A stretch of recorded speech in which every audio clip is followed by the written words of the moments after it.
उद्धव ठाकरेजी यांचा वाढदिवस आहे, त्याबद्दल त्यांना शुभेच्छा. परंतु संजय राऊत जे काही म्हणत आहेत की जनभावना आहे म्हणून सांगली, कोल्हापूर आणि संपूर्ण महाराष्ट्रभर उद्धव ठाकरेजी हे भावी मुख्यमंत्री आहेत असे बॅनर लागलेले आहेत. आता चंद्रहार पाटील या पैलवानाने म्हणे हे बॅनर सांगली आणि कोल्हापूरमध्ये लावले, परंतु त्याकरिता जनतेमध्ये मिसळावं लागतं, काम करावं लागतं. 24 तास डोळ्यात तेल घालून पहारा ठेवावा लागतो जनतेच्या कार्याचा.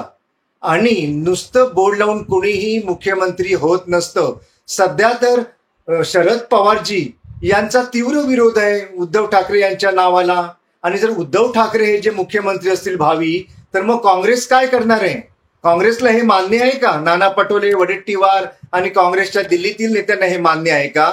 तेव्हा संजय राऊत यांनी या सगळ्या गोष्टींचं गणित मांडावीत, अभ्यास करावा.